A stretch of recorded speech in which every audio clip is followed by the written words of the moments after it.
Fast food, junk food हमारे जो microbes हैं इनको नुकसान पहुंचाते हैं। इंसान का जो इम्यून सिस्टम है वो उम्र के साथ साथ बदलता रहता है। कोई इन्फेक्शन होता है तो सूजन पैदा हो जाती थी और सूजन की वजह से जो डैमेज हुआ है तो उनकी रिपेयरिंग ये करता था। किसी को भी जब वायरल इन्फेक्शन होता है तो वो अक्सर एंटीबायोटिक ले लेता है।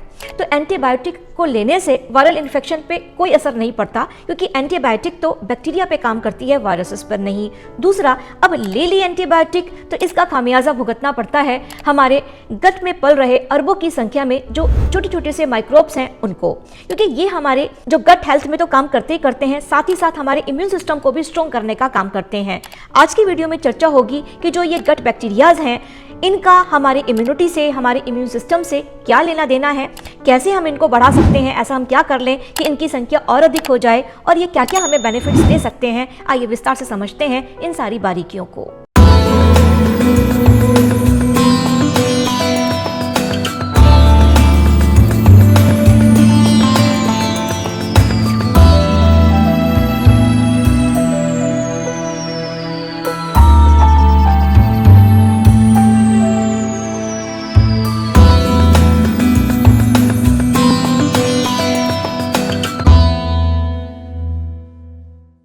नमस्कार साथियों, मैं हूं आपके अपनी डॉक्टर ऋचा वार्ष्णेय संभव नेचर केयर हॉस्पिटल लखनऊ से स्वागत करती हूं आप सभी का घर बैठे चिकित्सा कार्यक्रम में। साथियों, एक बात तो आपने सुनी होगी कि यत् यत् पिंडे तत् तत् ब्रह्मांडे, यानी जो जो चीजें हमारे इस पिंड में यानी कि हमारे इस शरीर में है वो सारी की सारी चीजें ब्रह्मांड में भी हैं।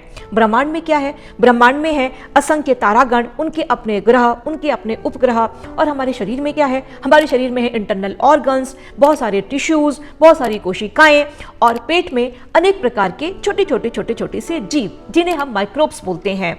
इन माइक्रोब्स का हमारी सेहत में खास संबंध है, खास रिश्ता है। और क्या रिश्ता है इनका हमारी इम्यूनिटी से, हमारे इम्यून सिस्टम से? आइए इसको भी समझ लेते हैं। साथियों, इंसान का जो इम्यून सिस्टम है वो उम्र के साथ साथ बदलता रहता है। तो साथियों, जैसे जैसे हमारा शरीर भी बूढ़ा होता जाता है वैसे वैसे जो हमारे शरीर की इम्यूनिटी है, इम्यून सिस्टम है, वो भी कमजोर होने लगता है, बूढ़ा होने लगता है। तो जैसा ही कोई बैक्टीरिया, वायरस, फंगस या बीमारी जब अटैक करती है तो हमारा जो इम्यून सिस्टम है वो उसको हराने में असमर्थ होता है।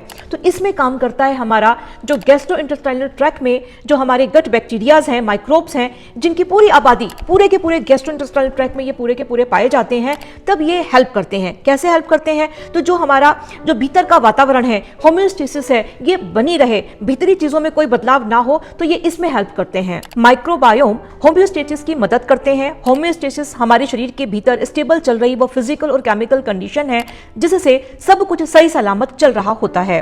किसी संक्रमण के मिलने पर इम्यून सिस्टम को अलर्ट करने का जिम्मा भी इन्हीं माइक्रोब्स का ही है। हमारी आंतों की सुरक्षा के लिए उसके किनारों पर फैटी एसिड की दीवार सी होती है। ये माइक्रोब्स डाइटरी फाइबर को शॉर्ट चेन फैटी एसिड में बदलकर इस दीवार को मजबूत करते हैं।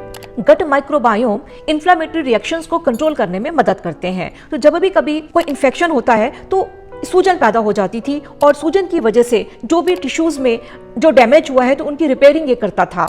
लेकिन जैसे जैसे ये माइक्रोब्स भी जब कम संख्या में होते हैं या बूढ़े होने लगते हैं तो जो इन्फ्लामेशन हमें मदद करती थी बीमारियों से बचाने में, अब क्या है कि वही इन्फ्लामेशन अब घातक बन जाती है और जो बीमारियों को कंट्रोल करती थी अब वो बीमारियों को कंट्रोल नहीं कर पाती। गट माइक्रोबायोम और इम्यून सिस्टम एक साथ मिलकर काम करते हैं। गट माइक्रोबायोम्स किसी खतरे को डिटेक्ट करके संकेत भेजते हैं जिसे इम्यूनिटी सेंसर डिटेक्ट करता है। यह काम हमारे पेट के अंदर लगातार चल रहा होता है। ये एक होम्योस्टेसिस तैयार कर लेते हैं जहां हमारे शरीर के लिए हेल्पफुल बैक्टीरिया चैन से रह सकते हैं। ये एक अडेप्टिव इम्यून सिस्टम भी बनाते हैं। नुकसान पहुंचाने वाले ऑर्गेनिज्म मिलने पर ये उत्तेजित हो जाते हैं और इम्यून रिएक्शन को ट्रिगर कर देते हैं। उम्र बढ़ने के साथ साथ हमारे गट बैक्टीरिया का संतुलन बिगड़ जाता है जिससे माइक्रोबियल डिसबियोसिस पैदा होती है। इसका मतलब है कि जो आंत में जो बेनिफिशियल बैक्टीरियाज हैं उनकी संख्या में कमी आना। कुछ लोग जीभ के स्वाद के लिए कुछ भी खा लेते हैं, फास्ट फूड, जंक फूड, तो जो कि हमारे जो माइक्रोब्स हैं इनको नुकसान पहुंचाते हैं। और जो ऐसा भोजन कर लिया तो माइक्रोब्स की संख्या कम होने लगती है। तो जब ये इनकी संख्या कम हो जाएगी तो जो भी कोई ऐसा बाहरी ऑर्गेनिज्म हमारे शरीर में आया तो ये चूंकि कमजोर हो गए हैं, ये इतनी अधिक संख्या में नहीं है, तो ये उस बाहरी जो ऑर्गेनिज्म है उसको ये पहचान नहीं पाते हैं और इसकी सूचना अपने जो इम्यून सिस्टम है उसको भी ये नहीं दे पाते हैं। एक कहावत भी है कि आप वही हैं जो आप खाते हैं। यानी हमें अब अपने खाने में वही चीजें खानी चाहिए जो हमारे माइक्रोबायोम्स को सुरक्षित रख सके, क्योंकि सीधा संबंध है। जो भी कुछ हमने खाया, कुछ ऐसा उल्टा सीधा खा लिया जिससे कि इनको नुकसान पहुंचा, क्योंकि यही तो है इन्हीं की एक छोटी सी दुनिया जिससे हम अपने को सुरक्षित रख सकते हैं। तो हमें इनका ख्याल रखना बहुत जरूरी है। तो इसके लिए सबसे अच्छा रास्ता है मेडिटेरियन डाइट का। तो रिसर्चेस में लोगों ने यह भी देखा कि जब उन्होंने अपनी डाइट से जो रिफाइंड कार्बोहाइड्रेट्स हैं, सैचुरेटेड फैट है, डेयरी प्रोडक्ट्स हैं, रेड मील है, इनको हटा दिया तो माइक्रो ऑर्गेनिज्म्स की सेहत है वो सुधरने लग गई। इसके अलावा मेडिटेरियन डाइट में पिज्जा है, बर्गर है, ये सब खाने की भी मनाही है। इस डाइट में अपने खाने के लिए लोग पेड़ पौधे पर आश्रित होते हैं और रिसर्चेस में यह भी देखा गया कि जो लोग भी मेडिटेरियन डाइट को फॉलो करते हैं तो ऐसे लोगों में जो टाइप 2 डायबिटीज है इसके खतरे को भी उन्होंने कम कर दिया। इसके अलावा गट माइक्रोब्स की अच्छी सेहत के लिए प्रीबायोटिक्स और प्रोबायोटिक्स को खाने का भी सलाह दी जाती है। तो किस किस में है प्रीबायोटिक्स और प्रोबायोटिक्स, इसको भी समझते हैं। तो प्रीबायोटिक्स यानी दही, ढोकला, केफिर मिल्क आदि, और प्रीबायोटिक के लिए मोटे अनाज जैसे चई, बाजरा, मक्का आदि का सेवन करना चाहिए। इसके अलावा बादाम, सेब, केला में भी प्रीबायोटिक्स मिलते हैं। गट माइक्रोब्स की पूरी दुनिया के लिए सेहतमंद है हरी सब्जियां, यानी जितनी हम ज्यादा से ज्यादा अधिक मात्रा में हरी सब्जियों का सेवन करेंगे, हमारे जो ये माइक्रोब्स हैं ये उतने ही अधिक खुश रहेंगे। इतना ही नहीं, जो प्याज और लहसुन में जो प्रीबायोटिक्स पाए जाते हैं तो ये भी माइक्रोब्स के लिए बहुत फायदेमंद हैं।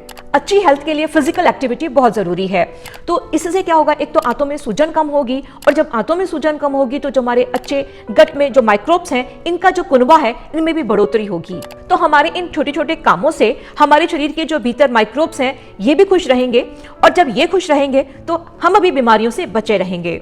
तो साथियों, आपको ये वीडियो कैसी लगी मुझे कमेंट्स में जरूर बताइएगा।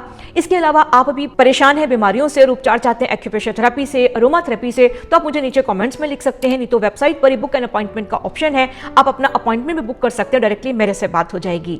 जनहित में इस वीडियो को अधिक से अधिक शेयर करिएगा ताकि आपकी वजह से बहुत लोगों की हेल्प हो सके। आज के लिए बस इतना ही, मिलते हैं किसी और वीडियो में किसी और नई बात के साथ। तब तक के लिए मुझे आज्ञा दीजिए। नमस्कार।